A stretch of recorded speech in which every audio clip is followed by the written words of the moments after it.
and politicians of his own community. The time when the whites will control and use the politics of our community to keep us down, those days are long gone.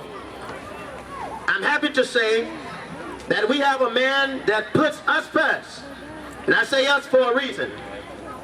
Because somehow I can't be what I ought to be until you are who you ought to be. And the rich man can be who he ought to be until the poor man is who he ought to be. And Mayor Leslie Thompson can't be who he ought to be until we're willing to make him what he must be for the town of Jonesboro.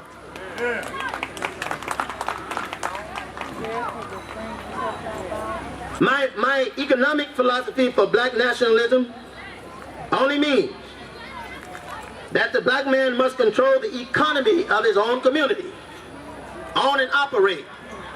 We've been busy going back and forth, purchasing and organizing to be able to have black businesses successful, and with the aid of black banks to change the very face of Jonesboro. It's not going to get any better until we make these moves. To get these black banks with brothers and sisters that are connected with Africa, such as the Moors of Moor Science, and also have massive amount of purchasing opportunity to move these businesses here so we can control the economy of our community. And I tell you, we're out of jobs. Everywhere that you look, our community is suffering and we're out of jobs. And I tell you this, we're in bad shape when we have to depend on our enemy for our employment. This is the move that we're making, and we're making it because it's a move that must be made. It's not anything that we're desirous of doing, but it's something that we must do. And until these things are done, the black race and our black communities are going to be well doomed. The white man is not going to allow you to open up a business in his community. He's too intelligent for that. And he's not wrong, he's looking out for himself. It's you. It's you who's not looking out for yourself. You allow anyone to come inside of your community to control the job, to control the education, to control the economy of your community.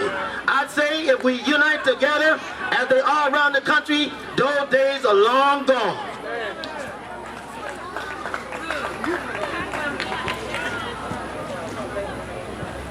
I want you to understand that we are trapped.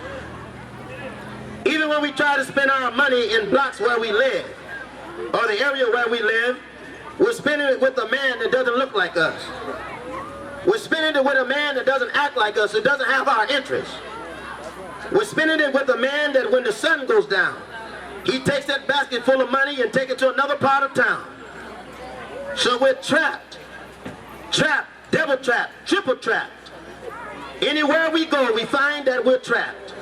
And every kind of solution that someone comes up with, it's just another trap. But the political and economic philosophy of black nationalism only means that when we're setting up these stores and developing them and expanding them into larger operations, we're looking out for our community. Why are we talking about economics? Why are we talking about education? Why are we talking about jobs and health care? Because it's the one thing that is missing out of the black community at large. So our people have to not only be re-educated to the importance of supporting black business, but first of all, we must be re-educated in supporting one another. The tactic of division and conquer has always worked in the black community. I love the black community, but you know how we can act sometimes. Anytime we find a brother that has achieved distinction, we're the first one that rains on his parade. We've got to change it. These are things that need to change. And in order for us to make this change, you're on the right track because we're on the pledge to become politically mature, politically conscious, and politically right. So when we stand behind a man that has our encouragement, that has our power. And so that if anyone comes against this man, if we stand as a community, he won't be standing alone.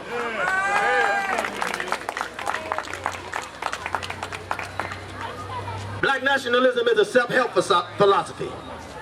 And I want to say it doesn't matter where we are. You can be in a school and still practice black nationalism. You can be in a black church and still practice black nationalism. You can be in a hospital and still practice black nationalism. It has nothing to do with religion, but it has everything to do with the black community coming together on a common goal, and that's to build up the black community.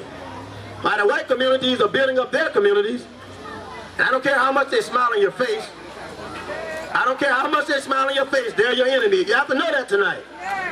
This is something that you have to know. And if you don't know, I'm here to tell you that he's your enemy. It was your enemy that brought you here. It was your enemy that enslaved you. You're an enemy, and you're still dealing with the same enemy until you learn how to run from that enemy and get him out of your face. The way that you're going to run from this enemy, the way that you're going to disavow this enemy is by coming together. And when you're coming together, there's power in that. There's unity in coming together. There's strength in coming together. Because the God that we serve, an ancestral God, tells us that in unity there's strength. And if we're standing together in unity, why, there's nothing that that blue-eyed white man can do to us.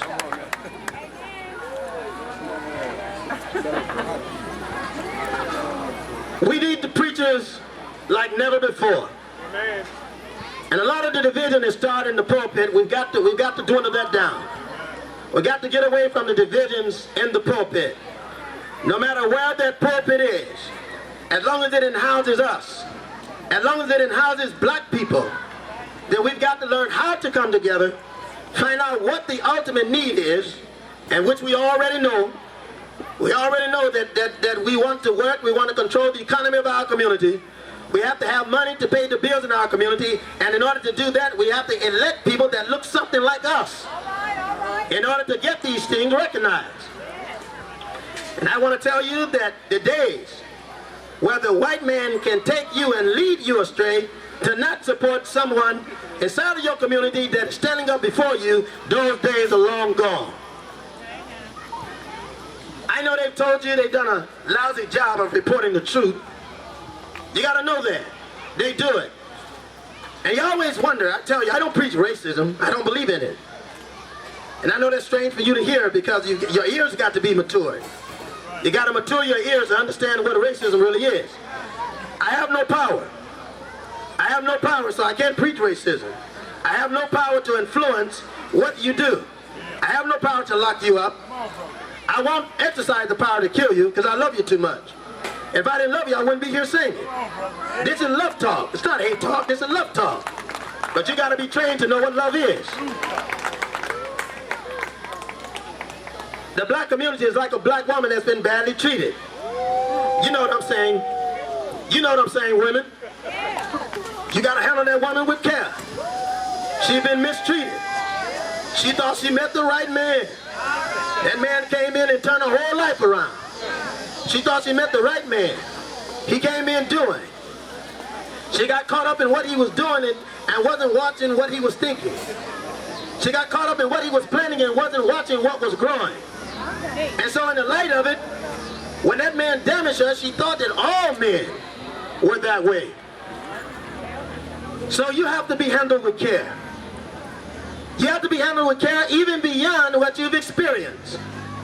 And I want you to know that the white man is the reason the black man is mistreating you today. It's his tactic of division and conquer. You got to know that. And anytime you're divided, you can't bring about the fruit and the thing that's going to encourage you to be united. You got to know that. You have to know that standing before you is a destiny. That destiny is to build up a mayor, to bring in life in a community that they desire to take life out of. We need to stand with this man, first of all, because he's fighting racism. He's fighting it for you and he's fighting it for me.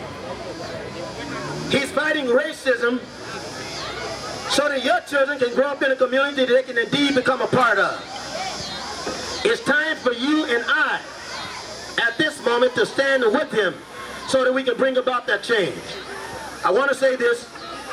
I know that it's raining, so I'm going to rush on to what I'm saying. So what am I saying? I'm saying that 2014 is the year for that change. I'm saying that 2014 is the year that Jonesboro, Louisiana, stood up to make that change. 2014 is the year that Jonesboro, Louisiana, have decided to stand as one voice, one people with one mission, to make Jonesboro better for the black man. You've been under the white man. You've seen how he treats you, why he takes your money and beat your children. The white man. The same one that takes your money and kick your children out of school. The white man. The one you call your friend enslaved you, beat you, mistreats you. And you still running around here in 2014 singing "We Shall Overcome." The country has failed us.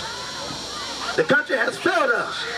If we were free, you wouldn't be walking around here in 2014 trying to remember a dream that has been a nightmare for you and I. He uses that old slave talk. He uses slave talk to keep you down, to keep you empowered. Every time you're about to rise up, he brings up Martin Luther King Jr. Now, I believe Dr. King, I believe his sentiments, and I know he's done a lot to help the black community. And I love Dr. King. I will stand up for him. I respect the work that he's done. But I'm trying to tell you that devil won't use him the right way. Yeah, that's right. Did you know that Martin Luther King was fighting for black nationalism before he died? This man was talking about moving your money out of the white banks and taking it to the black banks. This was a man that was telling the black people to stick together to make your own change. Did you know that Martin Luther King and Malcolm X met together in 1964? To sign into Mauricelm law the changes that would happen for you and I? This is the truth that you have to know. I'm not a hate teacher. He tells you that I'm a hate teacher. But this is love talk. I said this is love talk. Yeah. If it wasn't love talk, I wouldn't tell you. Yeah. If I didn't love you, I wouldn't sacrifice my life. Yeah. If I didn't love you, I wouldn't be here. And if your mayor didn't love you, he wouldn't be fighting so hard. Amen. Amen. So we have a challenge. Our challenge is to come together. Our challenge is to make this an example so strong that the white man will take his grips and his hand off Jonesboro. You have the power because you have the power in the community. You have the population in the community. Why, there's more black people in Jonesboro than there are in any other county within the next 50 or 60 miles. You have the power. And he knows it. He never anticipated that the day would come that a black man, bold, beautiful black brother that wasn't too afraid to stand up, a brother that wasn't too afraid to go against that devil. He never dreamed that you would come together. He never dreamed that you would be together this evening like you are. And that tells you that there's something bigger than me, there's something bigger than you, and there's something bigger than the mayor happening. That something is history. You're making history today. You're making a change. You're telling the white man we're not going to take it anymore. What are you not going to take? That's a good question. What are you not going to take? The first thing you're not going to take, you're not going to take him jiving you. The white man has been jiving you too long. He only comes around you during election time. You never see him until election time. He never talks about what you're involved in until election time. He never talks about your concerns until election time. And the minute election time comes, you see that devil coming inside of your homes. You see him coming inside of your churches. You see him coming inside of your community, talking about things to lift your emotion. You say he's not a devil. If he's not, what is he? Why, if you're looking for someone with a pitchfork, if you're looking for someone with a horse tail, you're looking for someone with cow hooves, you're looking for someone with horns, you're looking for the wrong thing. Why, that devil's in front of you every day. He's in your banks where you spend your money. He's inside of your stores where you spend your money. He's inside of the school system where you're spending money to send your children.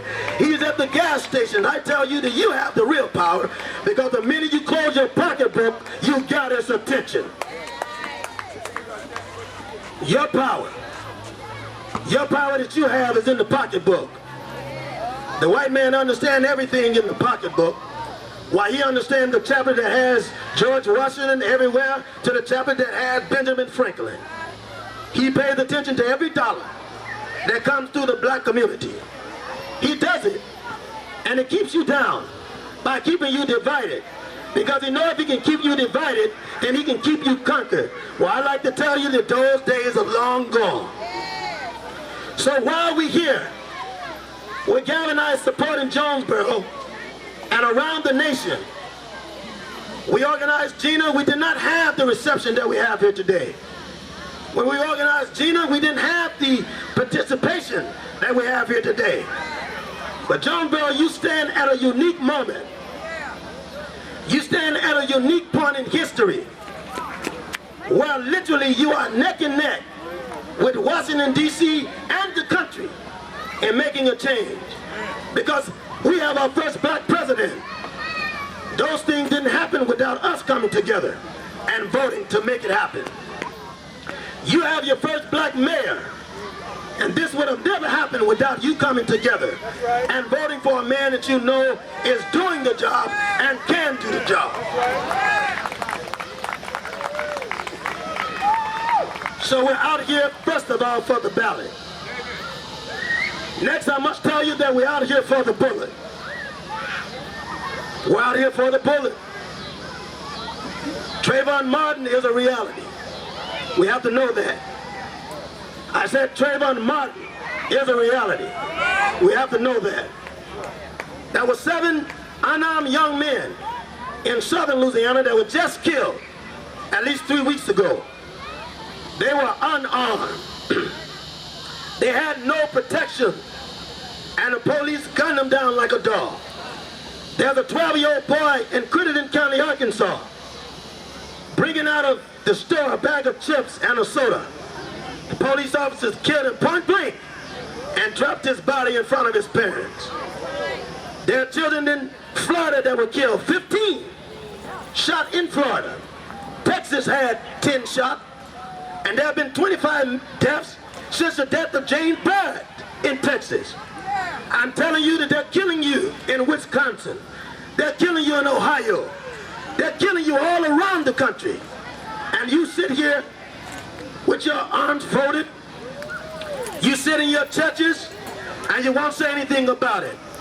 I can see the move in time. I come to tell you that I'm here today to tell you that those days are long gone too. The time that the black man is standing now. They're rising up in California. They're rising up in New York. They're rising up in Atlanta, in Arkansas. They're rising up in Mississippi. They're letting people know that they're ready for change. They're standing their ground.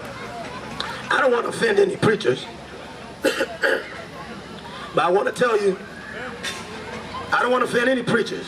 Nobody. I believe in God as much as the next man.